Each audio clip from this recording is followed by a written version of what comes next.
सबसे पहले तो मैं आपका शुक्रिया अदा करूँगी कि आपने मुझे आज अपने तमाम ही देखने वालों के लिए जो है वो गुफ्तगू के लिए यहाँ पर बुलाया है। और जहाँ तक सवाल है, मेरा नाम राहिला फ़िरदौस है। आप सब जानते हैं कि पाकिस्तान टेलीविज़न कराची सेंटर से बहुत सालों तक मैंने जो है वो रात को छोटी स्क्रीन पर से काम शुरू करके बड़ी स्क्रीन तक, यानी कि लोगों की निगाहों तक जो है वो एक सफ़र तय किया है। और इतने सालों में जो है वो मुझे अंदाज़ा ये हुआ कि कैमरे के ज़रिए लोगों तक पहुंचना जो है ये भी एक बहुत बड़ा ज़रिया है।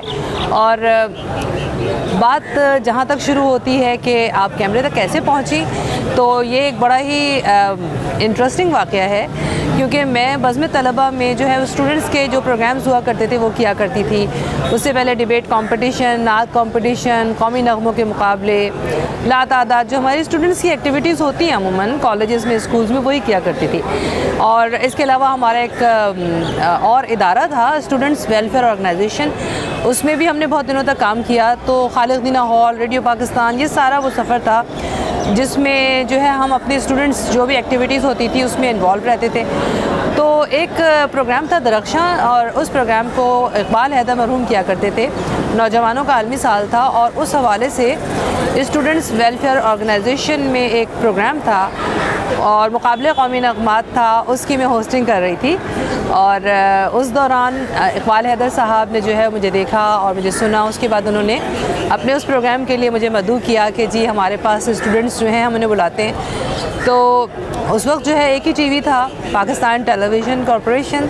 और जब मैंने उनकी ज़ाहिर है उनकी उस दावत पे जब मैंने वहाँ जाकर देखा तो मुझे अंदाज़ा हुआ कि पाकिस्तान टेलीविज़न तक मैं जा सकती हूँ, बड़ी बात है। लेकिन उसके बाद इससे आगे और मैं क्या कर सकती हूँ, तो ये भी मुझे मालूम था कि ये पहली बार थी कि मैं पीटीवी पर गई। और जब वहाँ गई तो मुझे पता था कि यहाँ पर तो आना बहुत मुश्किल है, आम लोगों के पहुँच से बाहर। और जैसे कि आपने ख़ुद ही कहा मुझे कि ये तो एक ऐसी चीज़ थी कि लोग समझते थे कि पाकिस्तान टेलीविज़न तक पहुँचना एक बहुत मुश्किल तरीन सिलसिला था।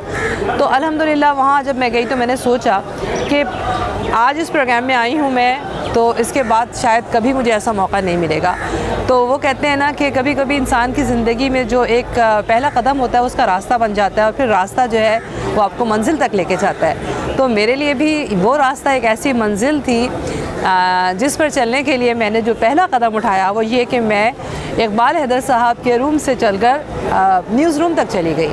और न्यूज़ रूम में मुझे वहाँ पर हमारे एक बहुत ही सीनियर न्यूज़ एडिटर जनाब मुनव्वर मिर्ज़ा साहब मिले।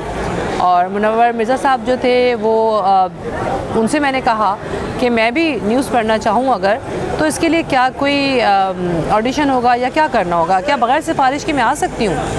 तो उन्होंने हंस के कहा कि नहीं, ऐसी कोई बात नहीं है, सिफारिश का कोई मत। फिर ये भी बात थी मेरे जहन में कि इतने सीनियर न्यूज़ कास्टर्स होते हैं जो न्यूज़ पढ़ रहे होते हैं, तो पता नहीं कि जब स्टूडेंट्स भी जो हैं वो आ सकते हैं या नहीं आ सकते हैं। लेकिन बहरहाल उन्होंने मुझे बहुत अच्छा रिस्पॉन्ड किया। उन्होंने कहा नहीं, हमारे ऑडिशन होता है, आप ऑडिशन के लिए आएँ और उसमें आपको पता चलेगा कि आप आ सकती हैं या नहीं आ सकती हैं। तो मुझे ऐसा कुछ इम्कान नज़र नहीं आ रहा था, बस मैंने तो सोचा चलें यहाँ आ गई हूँ तो चलो एक एप्लीकेशन लिख के दे जाती हूँ।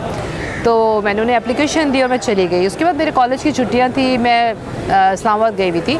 वापस आई तो पता चला पीटीवी से कई कॉल्स आ चुकी हैं। मुझे हैरत भी हुई। अच्छा, इसमें एक दो बातें और भी थी, वो ये कि मेरे घर वालों को बिल्कुल पता नहीं था कि मैं जो हूँ वो पीटीवी के लिए भी न्यूज़ के लिए जा सकती हूँ। और हमारे घर से इतना ज़्यादा मीडिया पे कभी कोई गया भी नहीं था और परमिशन भी ज़रा मुश्किल थी। मगर बहरहाल एक बात है कि मेरे जहन में था कि चलें कोशिश करने में क्या हर्ज है। और मैंने फिर उसके बाद जाकर ऑडिशन के लिए जब कदम रखा पीटीवी पर, तो वहाँ बहुत सारे और भी लोग मौजूद थे। दिल डर रहा था और एक स्क्रिप्ट मेरे सामने आया। और स्क्रिप्ट जो था वो एक आपको पता है कि पहले वो जो एक टाइपराइटर से लिखी हुई उर्दू की राइटिंग होती थी, उसको पढ़ना भी एक मुश्किल काम था। और बस ये समझिए मैंने भी दो चोटी बनाई हुई थी, अपने चश्मा लगाया हुआ था, सोचती रही कि क्या करूँगी। बहरहाल मैं ऑडिशन के लिए चली गई और ऑडिशन दिया मैंने जब, तो माइक का तो मुझे पहले से अंदाज़ा था और ऑडियंस का भी, क्योंकि मैं बहुत ज़्यादा डिबेट्स में और मुख्तलिफ़ कॉम्पिटिशन्स में जाया करती थी। तो मैंने जैसे उसमें अपना एक पहला शॉट रिकॉर्ड कराया, तो उस वक्त हमारी एसएनई समीना कुरैशी थी। समीना कुरैशी और हमारे इकबाल जमील साहब वहाँ पे हमारे एक न्यूज़ के प्रोड्यूसर थे, उन्होंने मेरा ऑडिशन लिया। और जब मैंने वो स्क्रिप्ट पढ़ा तो उसके बाद वो वापस आए और उन्होंने मुझसे आके कहा कि एक बार फिर पढ़ें। तो मैंने समझा शायद कुछ पढ़ने में मुझे गलती हुई है, लेकिन वो कहने लगे नहीं, अब हम आपका ये ऑडिशन रिकॉर्ड करना चाहते हैं। मैंने कहा अच्छा। खैर बहरहाल मैंने ऑडिशन दे दिया और उसके बाद मैं आ गई। और बहुत सारे लोग में बड़ी हैरत की बात थी मेरे लिए कि मेरा सिलेक्शन हो गया। और फिर उसके बाद उन्होंने कहा कि अब हम मेकअप के साथ और हेयर वगैरह जो है स्टाइल बना के फिर से आपका एक ऑडिशन इस्लामाबाद भेजेंगे। तो बस इस्लामाबाद फिर जब मैंने अपना ऑडिशन रिकॉर्ड करा के भेजा तो मेरा इंतखाब हुआ। और उसके बाद तो वो मैंने आपसे कहा ना कि जब आप पहला कदम रखते हैं, रास्ता आपके सामने हो तो मंजिल भी आपको मिलती है। उसमें आपकी कोशिश और आपकी मेहनत बहुत अहमियत रखती है। और उस सिलसिले में जहाँ तक मेरी कोशिश थी वो ये थी कि मैंने 6 महीने तक बैठकर शाहिद कामरानी मरहूम उनके साथ उनकी जो ट्रेनिंग थी वो जो थी मुकम्मल की। और मुझे लगता था कि शायद मैं सिर्फ ट्रेनिंग ही करती रहूँगी, लेकिन ऐसा नहीं हुआ।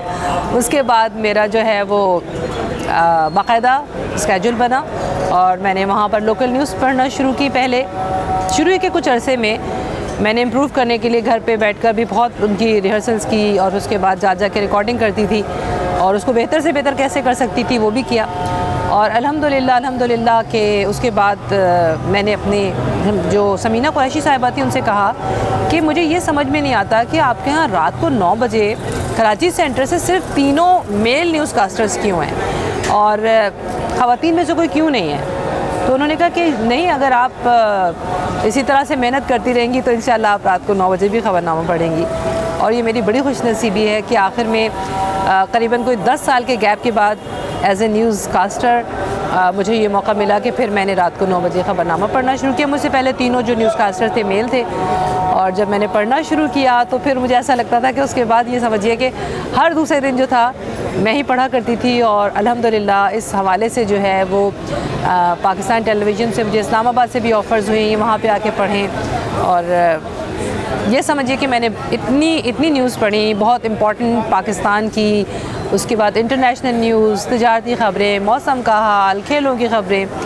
तो ये एक ऐसा सफ़र था जिसके लिए मैं यही कहूँगी कि हर दिन मैंने कुछ ना कुछ नया सीखा। पाकिस्तान टेलीविज़न कराची सेंटर पर तकरीबन मैंने जो है वो 16 साल तक जो है वो ख़बरनामा पढ़ा है। और उसके बाद मैं अमेरिका चली गई 2001 में और यह सिलसिला जो है वहाँ अपनी नौयत बदल के किसी और रंग में आ गया, क्योंकि उसके बाद मैंने ख़बरनामा तो ज़ाहिर है कराची तक महदूद था, लेकिन अमेरिका जाने के बाद मेरा दूसरा सफ़र शुरू हुआ। और वो ऐसा सफ़र था कि मैं जो पहले स्क्रिप्टेड चीज़ें मतलब पढ़ा करती थी, न्यूज़ पढ़ा करती थी, तो न्यूज़ तो हमें लिखी हुई मिलती थी और बहुत ही सेंसिटिव चीज़ थी। लेकिन जब मैंने इंटरव्यूज़ का सिलसिला शुरू किया तो फिर मुझे लगा कि उसमें मेरी अपनी पर्सनालिटी भी जो थी, उसमें मेरे जहन में आने वाले सवालात, मेरी अपनी जो एक ट्रेनिंग थी मीडिया के हवाले से, उसको मैंने साथ में शामिल किया। और अमेरिका में 300 से ज़्यादा लोगों के इंटरव्यूज़ किए, बात से बात राहिला के साथ में। अब बस मैं ये समझती हूँ, मैं अपने तमाम ही मोहब्बत करने वाले, देखने वाले जितने भी हमारे नाजरीन हैं उन सब से यही कहूँगी कि देखें, ज़िंदगी में आप जो कुछ भी हासिल करना चाहते हैं, चाहे वो मीडिया से मुताल्लिक़ है या नहीं, लेकिन आपको अपनी ज़िंदगी के लिए जिस रास्ते का इंतखाब करना है उसमें आपको अपनी पूरी कोशिशें शामिल करनी पड़ती हैं। और उसके लिए ज़रूरी है कि आप मेहनत करें और मेहनत पर बिलीव करें। आप यकीन कीजिए, मैं ये समझती हूँ कि कभी भी कोई काम अगर आपने सच्चे दिल और सच्चे जज्बे के साथ शुरू किया है और उसमें आपका जुनून शामिल है तो आप यकीनन कामयाब होंगे। और हाँ, एक बात और, वो ये कि बहुत सारे लोग ये समझते हैं कि हम मुल्क से बाहर चले जाते हैं तो ये हमारी ज़िंदगी की सबसे बड़ी कामयाबी होती है। ऐसा नहीं है। जो लोग अपने वतन पाकिस्तान में रहते हैं उनके लिए भी यहाँ रहते हुए बहुत सारे मौक़े होते हैं। और यकीन कीजिए कि पाकिस्तान में जो लोग रहते हैं, पाकिस्तान में भी उनके लिए बहुत सारी फील्ड्स हैं, बहुत सारे काम हैं। पाकिस्तान को बेहतर बनाइए, पाकिस्तान को दुनिया में और तरक्की की मंजिलों पर लेकर चलें। और पाकिस्तान से मोहब्बत हम वहाँ रहकर करते हैं, आप यहाँ रहकर हमसे भी ज़्यादा करें, लेकिन हम पाकिस्तान से दूर ज़रूर हैं लेकिन दिल से पाकिस्तानी है। पाकिस्तान जिंदाबाद।